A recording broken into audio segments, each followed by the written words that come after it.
1. Fillers hesitation markers. Use common English fillers like, or like, well, so, actually, kind of. These often occur at the beginning of sentences when searching for a word or bridging thoughts. They should become less frequent as the speakers warm up. Example, host speaker. So, today we're diving into, well, it's about skills beyond just raw IQ. Expert speaker. Right? It's like, having the engine but not knowing how to drive.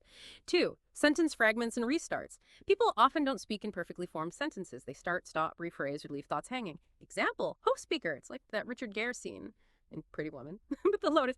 Expert speaker. Oh, yeah. Where he just, if you can't handle it. Host speaker. Exactly. Stalls it. All that power, but yeah.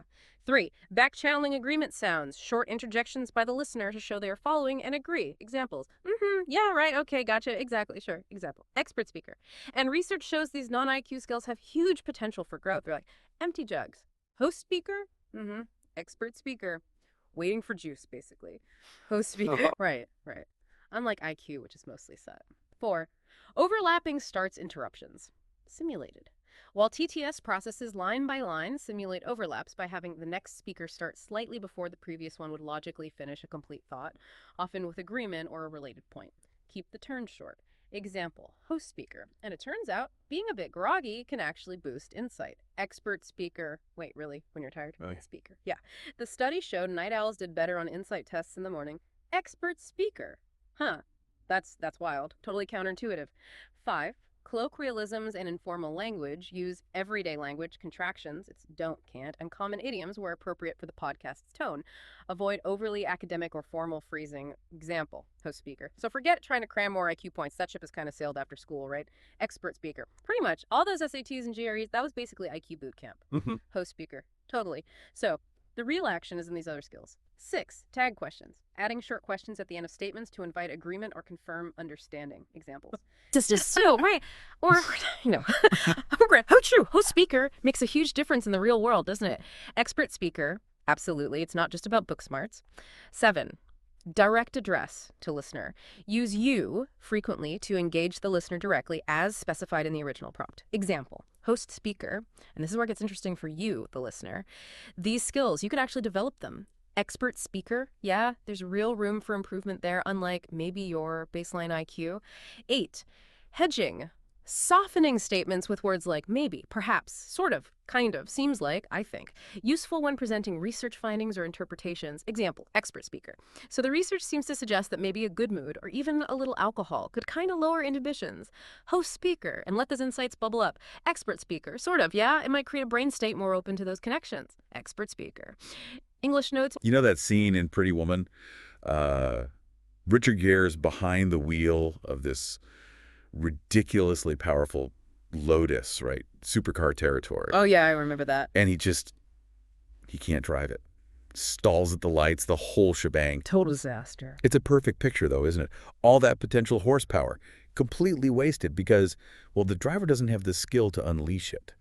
That's kind of what we're talking about today. Yeah. We're diving deep into the skills that let you actually drive your mind, not just rely on the raw engine power of IQ. Yeah, and it's interesting. We often focus so much on that intellectual horsepower, that raw IQ score, that we kind of overlook the crucial skills needed to effectively channel it. Exactly. It's like having a top-of-the-line processor, but not knowing how to use the software. Exactly. And that's where this deep dive comes in. We're not talking about how to ace another Mensa quiz, okay?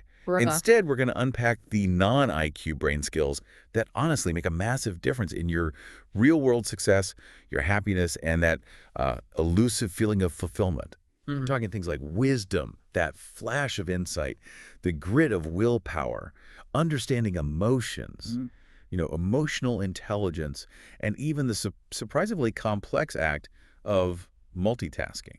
And if we connect this to the bigger picture, it's really about realizing your full cognitive potential. I mean, a high IQ can open doors, sure, but it doesn't guarantee you'll walk through them effectively. Exactly. These other skills are the key, really, to navigating those opportunities and challenges. And for you, the learner, someone who wants to get knowledgeable quickly but thoroughly, here's the good news.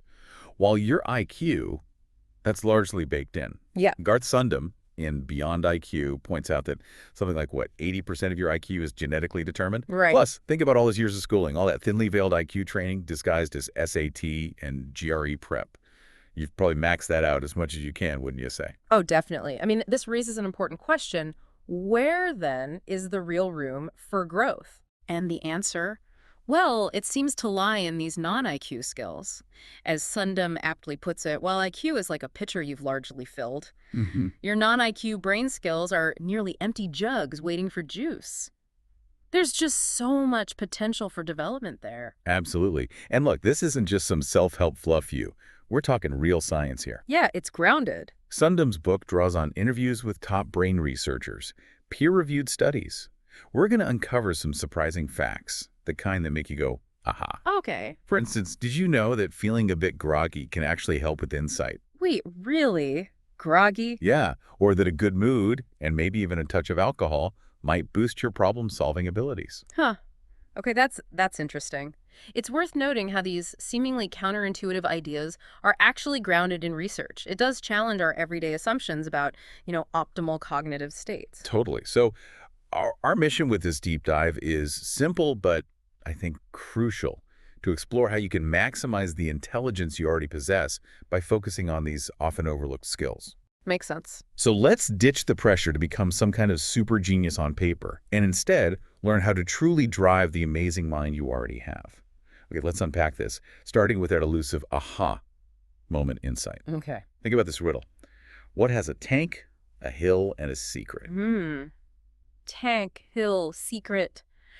This is a classic example, isn't it, of how insight often works. You have these seemingly disparate clues, Yeah, and your mind works to find a common thread, often by silencing irrelevant thoughts. right. The answer, of course, is top, tank top, hilltop, top secret. Ah, gotcha. And Sundem highlights that this process of focusing inward, of inhibiting those irrelevant thoughts, actually makes you more likely to experience that sudden flash of insight. Right. Now, here's where it gets really interesting. You know how you often get your best ideas in the shower or while you're half asleep? Oh, yeah, definitely. Well, science backs that up. Michigan researchers Marek Weth and Rose Zaks found that students were actually more insightful when their test time mismatched their preferred time of day. Mismatch. Night owls tested in the morning. Early birds at night, they did better when they were groggy. No way. So being tired helped them. Apparently for insight. So, you know those times when you're feeling a bit out of it and suddenly a solution pops into your head? Mm-hmm. It turns out there's a scientific basis for that. Instead of pushing through when you're tired, maybe try letting your mind wander a bit. It could actually unlock a breakthrough. That's a fascinating finding. It makes you wonder if our constant pursuit of peak alertness might actually hinder certain types of creative thinking. What are your thoughts on, like, the potential downsides of always being on? That's a great point. You'd think optimal alertness would always be best, wouldn't you?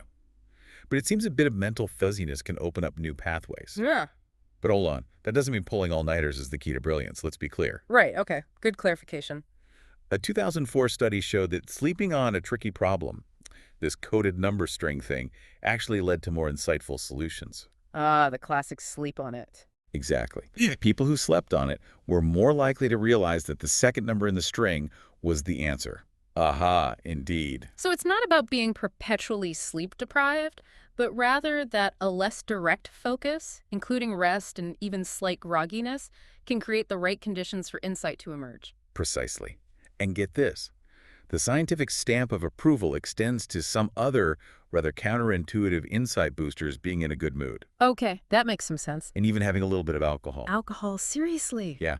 A 2012 University of Chicago study found that subjects with a blood alcohol content of around 0.075, To like a drink or two. right, solved more of those remote association problems, Mm-hmm. the kind where you have three words and need to find a fourth that connects them. Oh, right, those puzzles. And they solve them faster, often reporting that aha moment. Wow. So the research further suggests, I think this was Jung Bymin's work, that these aren't magic bullets, right? Instead, a good mood and a small amount of alcohol might be shortcuts to that same brain state of readiness for insight. The sleepy, unfocused state. Yeah, that we see in those sleepy, unfocused moments. It's about getting your brain into the right gear, maybe, even if you're tricking it a little to get there. Okay, yeah. It's time for exercise 3, courtesy of Garth Sundem. Let's see if we can get those insight gears turning. All right, let's try it. Try to find the word that connects these three. Collector, duck, fold. Collector, duck, fold. How about car, French, shoe? Car, French, shoe. Okay. Or office mail, step, give those a little thing. Pause. Bill, dot horn, dot post. Nice. Bill, collector, duck bill, fold bill, French horn, car horn, shoe horn, post office, mail post, step post. Exactly. We got a whole bunch more here too, like circus, around, car, ring. Ring around, car ring. No, maybe town, circus town, around town, car town. Clown car. Town. Maybe. Let's see. Sand, age, mile. Catcher, dirty, hot. Stone. Sandstone, age stone, milestone. Yeah. Catcher, dirty, hot. Hot dog, dirty dog. Catcher dog. No, maybe. Rat, catcher rat, dirty rat, hot rat. These are tough. They are. That's the point, right? These remote association problems are designed to tap into those non-obvious connections. It's a good way to feel how insight hits. Definitely. Now, for the Insight Final Exam, this is based on that 2003 study by Mark Jungbeeman and Edward Bowden. They identify the hardest remote association problems, ones that, like, knew more than 3% of students could solve in 15 seconds. Whoa, okay, high bar. Yeah, we're not going to put you on that kind of pressure. But try these. Board blade back. Board blade back? Yeah, try it. Switchboard, switchblade back, maybe. Good guess. Switch is right. Or land, hand, house. Land, hand, house. Farm, farmland, farmhand, farmhouse. Yes. And one more. Hungry order belt. Hungry order belt. Tight, hungry, tight order. Tight belt. No. Money. Money belt. Order money. Hungry for money. Maybe. Line. Hungry. Order line. Belt line. Think about tightening something. Tighten your belt. Order. Tight. Hungry. Tight. Not getting it immediately. Take your time with these. Maybe let them sit, sleep on them, come back when you're feeling a little less sharp, maybe a bit groggy. Okay. See if those insight-boosting strategies we just talked about make a difference. Right. Use the grogginess. Yeah. What's interesting about these really hard ones is that they often require you to break free from very strong initial associations. Really tests that thinking outside the box. Totally. All right, let's shift gears now, you. We've seen that raw intelligence, that high IQ. It's great, but it's definitely not the whole story. Not at all. Robert Sternberg talks about these two groups of people. First, there are the walking encyclopedias, people who ace all the tests, but well. Make a complete mess of their lives. Yeah, basically. As he put it, getting 100% on a written driving test doesn't mean you can actually drive. Good analogy. Then you have the flip side. People with this disconnect between their testable intelligence and their real-world success. Folks with a lot of street smarts who outperform what their IQ would predict, like those Brazilian street kids Sundem mentions. This really hits on your interest in real-world application, doesn't it? Absolutely. And this distinction, it really highlights the limitations of viewing intelligence as just one single thing. It suggests there are different kinds of intelligence contributing to success in different areas. Exactly. And that leads us to the concept of practical intelligence, which is different from, general intelligence. Yeah. Think about the Watson selection task. With card task, yeah. Imagine this. In one version, you see cards with letters and numbers. Have to test a rule about them. That's the abstract version people really struggle with. Very few get it right. But when the same logic is presented as a real-life rule, like the drinking age problem, if a person is drinking alcohol, then they must be over 21. Suddenly, people are much more successful at figuring out which cards to turn over. Yeah, it clicks. Lita Cosmides and John Tooby's evolutionary psychology perspective suggests that maybe we've evolved specific cognitive abilities for reasoning about social contracts and real-world situations. Social rules, yeah. This kind of practical intelligence is just crucial for navigating the complexities of everyday life. Okay, you. Time for exercise 7, a little taste of what are called situational judgment tests, or SJTs. Ah, okay. These pop up in hiring sometimes. Exactly. They assess how well people handle real-world work situations. So imagine this. Your boss set a 5-week schedule for a roadwork project, but now wants it done in 4 weeks. What do? A, explain it's impossible. B, fire the most outspoken slacker. C, explain the situation to your crew and ask for their help. Or D, do nothing because delays happen. Okay, well, A seems defeatist, B is extreme, D is passive, C feels most constructive. You got it. Based on the answers provided in the book, the best action here is C, explaining the situation and enlisting your team's help. The worst is D, doing nothing. Right. What these situational judgment tests highlight is the importance of social intelligence, problem solving in context, and understanding how your actions impact others. It goes way beyond abstract reasoning. Yeah, these scenarios force you to consider not just what is the smartest logical solution, but what is the most effective and socially appropriate course of action. It's about understanding human behavior and motivations. Exactly. Here's another one. You borrowed your neighbor's lawnmower, it caught fire, and now there's a charred circle on your lawn. You're sure it wasn't your fault, but your neighbor probably won't believe you. Oof, awkward. Best action. D, bring your neighbor a six-pack and explain what happened after he's had a couple. Worst. B, bring him to the scorched circle and insist he pay for new sod. Uh-huh. Okay, D sounds smoother. B sounds like a good way to start a feud. Right. See the difference? It's about navigating the social dynamics, not just the facts. We've got scenarios about a mimicking coworker and less than stellar home-baked treats, too. These really show how practical intelligence plays out. These kinds of situations require you to think on your feet and consider the human element, something that traditional IQ tests just don't really capture. Okay, let's talk about that gut feeling now. That knowing without knowing intuition. Ugh, intuition. Always a fascinating one. Garth Sundem quotes Eugene Sadler-Smith, who points out that intuition is a hypothesis. It's a gamble, not a guarantee. That's a great quote. It's a specific kind of subconscious learning, where your brain is constantly pairing conditions and anticipating outcomes based on past experiences. Right. And what's particularly interesting is that intuition isn't some mystical power, but really a form of pattern recognition that happens below the level of conscious awareness. Hold it. However, as Sadler-Smith highlights, it's crucial to remember that these subconscious hypotheses, they need to be evaluated. They're not always right. And that's where things can go wrong. Sundem shares a great example, playing the Kingdoms of Camelot iPhone game. Okay. You might feel like the cities of more powerful opponents should have more resources, so you send more supply carts there. Makes intuitive sense. But because you're sending more carts, you're getting more resources back, creating this false link in your intuition between powerful cities and rich resources. Ah, so you created the pattern yourself. Exactly. So the takeaway is to beware of your own influence in creating links between cause and effect. That's a critical point. Our actions can inadvertently create the very patterns that our intuition then picks up on, leading to biased and inaccurate gut feelings. And faulty attention can also mess with your intuition. Think about people with social anxiety disorder. Okay. They tend to give too much attention to negative faces. Right. Right? So even if they see far more positive faces, their focus on the negative ones trains their intuition to expect meanness in social situations. So their attention shapes their intuitive expectations. Right, and Florida State University researchers developed a therapy cognitive bias modification training to actually retrain that attention. Wow, so you can actually retrain your attention to fix faulty intuition. That demonstrates the plasticity of our attentional biases and how consciously shifting our focus can, over time, recalibrate our intuitive responses. Pretty cool, huh? Okay, let's put your intuition to the test, with some scenarios from exercise 21 called Kind and Wicked Intuition. Kind and wicked, okay. Imagine you're an ER physician. Patient comes in, shortness of breath, CT scan shows a slight shadow. Your gut whispers lung cancer.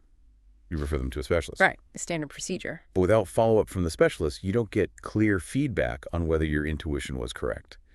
That lack of consistent feedback makes it a wicked environment. Wicked meaning unreliable for learning. Exactly. Potentially leading to inaccurate intuitive diagnoses over time because you don't know if your hunch paid off. Got it. So in such a wicked environment, your intuition doesn't get the reliable feedback it needs to learn effectively. Oh. Makes sense. Here's another. When you were dating, you found your spouse's ex's shirt in the laundry. Oops. Uh-oh. 6 years later, another unfamiliar shirt. Your intuition screams, affair. Okay.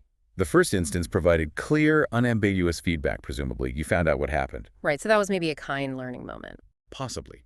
However, the context has changed now, 6 years later, and you still need to evaluate the current situation rather than relying solely on that past intuition.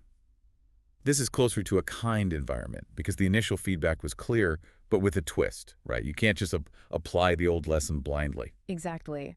While the past experience provides a strong intuitive signal, it's really important not to let past kind feedback completely override the nuances of a new situation. Evaluate, don't just react. Absolutely. And Sutherland shares this fascinating anecdote about a New York City physician back in the early 20th century who was renowned for intuitively diagnosing typhoid. Okay, sounds like a success story for intuition. It sounds like a kind learning environment, consistent symptoms, clear feedback from tests or outcomes. Yeah. But here's the twist. Oh. He felt patients' tongues with his bare hands as part of the exam. Oh no, he wasn't. He might have been spreading it. He inadvertently created a false link. It wasn't just the symptoms. It might have been his own contaminated fingers that were leading to the diagnoses, or at least confirming them in a way. Wow. Yeah. A powerful reminder that even in seemingly reliable situations, our own actions can create misleading intuitive links. It really underscores the importance of critical thinking and questioning the basis of our intuitions, even when they feel really strong. It's a good reminder that correlation doesn't always equal causation, especially when you might be the cause. So true. So there you have it, GCU. Well, IQ sets the stage. Skills like insight and intuition, alongside that practical intelligence we explored, are just absolutely crucial for getting the results you want in life. Definitely. Think back on those examples and exercises. Which of these non-IQ skills feel like areas where you, personally, have the most potential to grow? Yeah, this is really an invitation for self-reflection. Consider how consciously developing these abilities could lead to some surprising and meaningful improvements in various aspects of your life, from your career to your relationships. Consider this, you. How might actively cultivating these non-IQ abilities, learning to harness your insight, refine your intuition, apply practical wisdom, how might that lead to unexpected and significant improvements in all sorts of areas? It really brings home the point of beyond IQ, learning to truly drive your mind. Well put. Thanks for taking this deep dive with us into the fascinating world beyond IQ. Yeah, this exploration has really just scratched the surface, hasn't it? There's so much rich research on these crucial cognitive skills. Absolutely. We encourage you to think more about these concepts, maybe even try some of those exercises again to keep training your own amazing brain. Definitely. Keep learning, keep questioning, and keep discovering the power of your own mind.